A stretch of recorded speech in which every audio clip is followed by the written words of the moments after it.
I swore to quit drinking.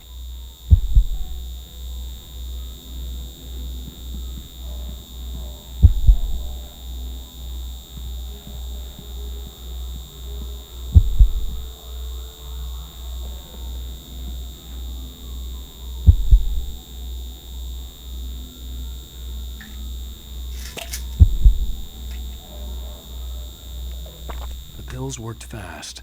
The prospect of being awake started to seem bearable again.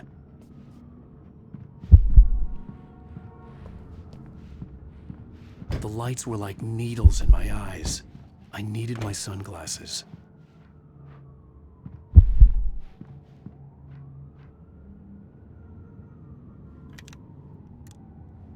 The sunglasses made the world look bearable. Now I could keep my eyes open without feeling like a vampire in the sun. There was a message waiting for me on the machine. You have one new message. Al! Are you still asleep? Wakey, wakey! You should have your show on your TiVo. If Alice wasn't too mad to record it. As she called me earlier and really chewed me out. Yeah, we went a little overboard last night. But parties are a part of this business. Al, look, I'm saying this as your friend. She's not doing your career any favors by trying to run your life like that, okay? I'll talk to you later, Al. Watch the show!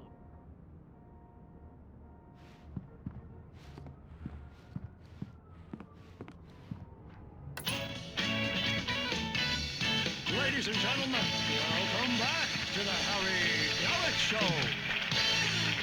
Thank you. Thank you, everybody. We have a great show tonight. I've been talking with the best-selling author Alan Wake about his new book, The Sudden Stop.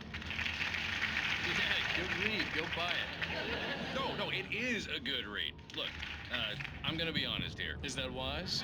No, but I'm gonna do it anyway. I got people who give me the lowdown on books. I'm a busy guy. But this one, I actually read from cover to cover. I mean, I'm a big fan. Wow, thanks. Now, this might be a spoiler for those who haven't read the book yet.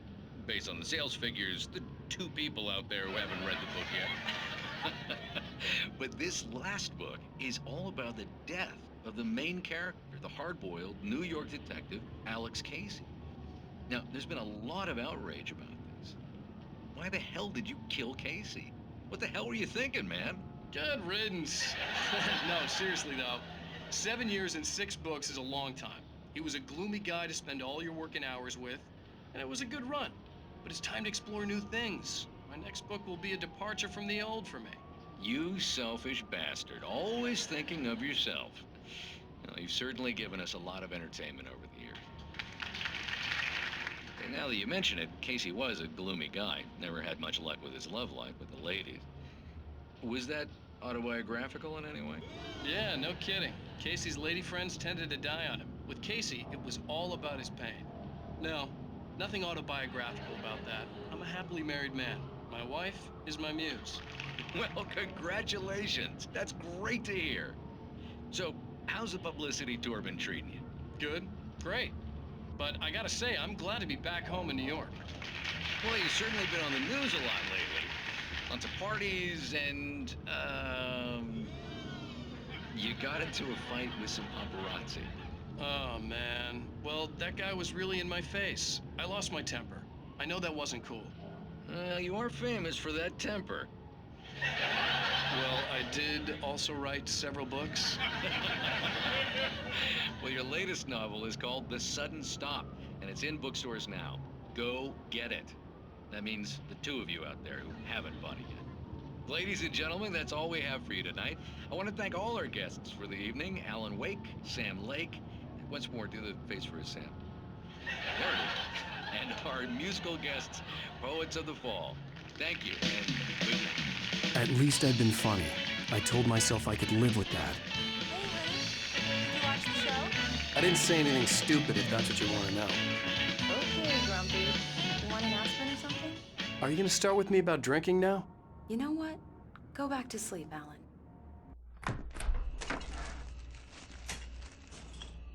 What? Now you can't even talk to me? Well, this morning I was angry because you said you'd be home at midnight and you showed up at 7 a.m. and passed out in mid-sentence. Now I'm over it. Are you angry? This goddamn tour. It's gotten out of hand. Oh, honey. It's almost over, right? We can get back to normal. Then you can start writing again. I'm sorry, honey. Alan, you're not thinking straight. Just take a shower and go back to bed, huh? Yeah, you're right, honey. I'm sorry. Once this is over, let's go away together. A vacation. Just you and me. Some peace and quiet.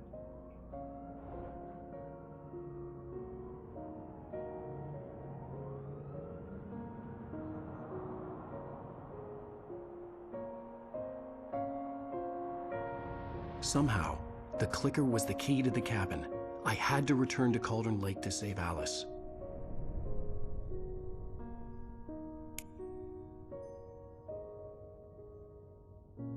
I'm going back to the lake to finish this. I'm going to write an ending to the story in the manuscript on my own terms, to make it all right. Why can't you just write it here?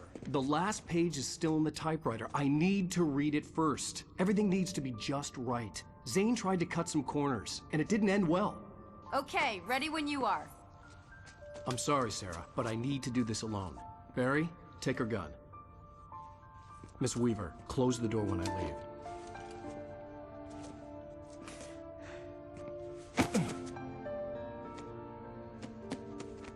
Good luck, Al. See you later.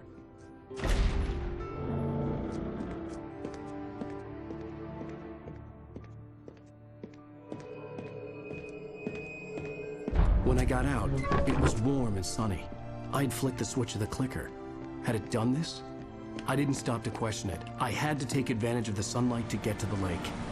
On Zane's page, I'd stood on the rim of Cauldron Lake, about to use the clicker. That's where I was headed.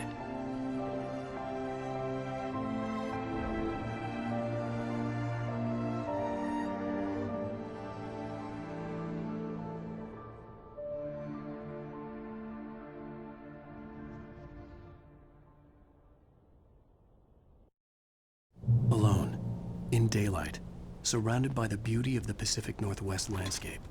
It was hard not to let doubt creep in one last time. I could still chalk everything up to a dream, a delusion. I had enough imagination to make up something like this, having been in the cabin all this time, trapped in a story inside my head, gone mad from grief over Alice's death like Hartman had claimed.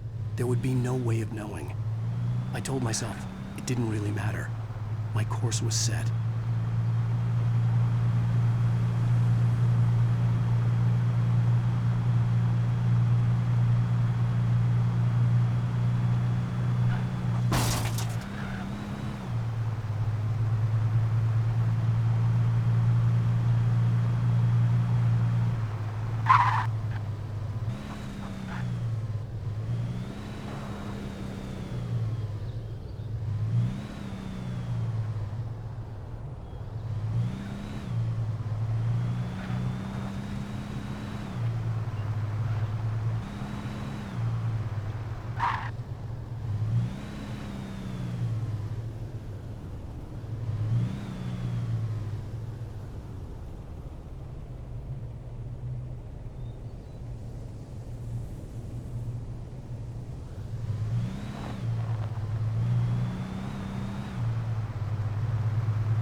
touch me. There was a link between us, always would be. I could feel its presence again, getting closer. I will kill your wife.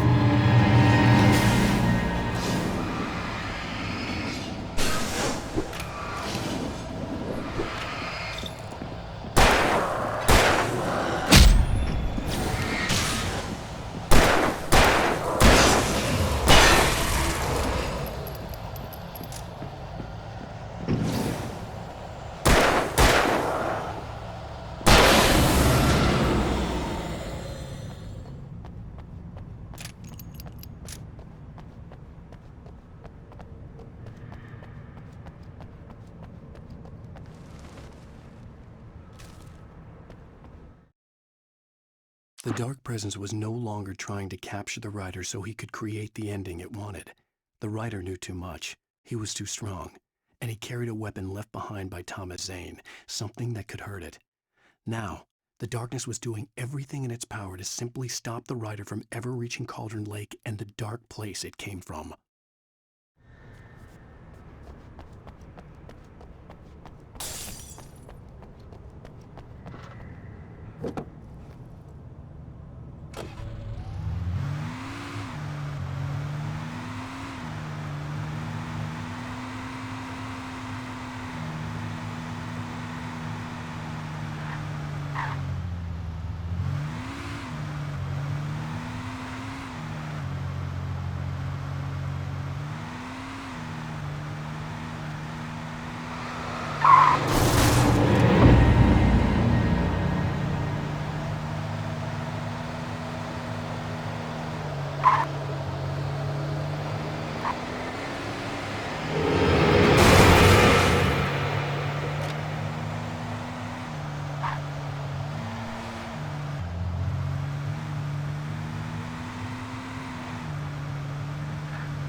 Based on the signature in the motel register, Agent Nightingale had stayed here, in room number 2.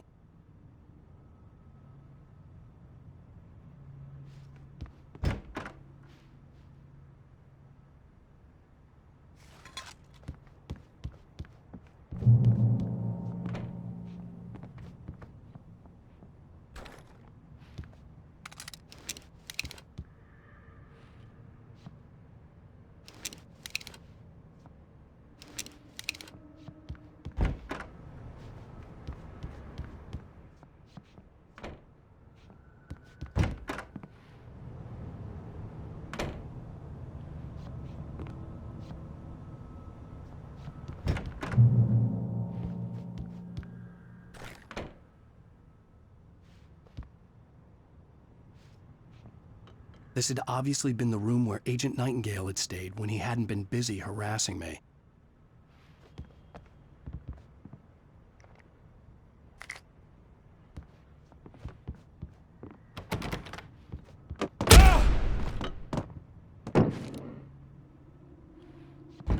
Look after yourself. Could have fooled me now.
Champion.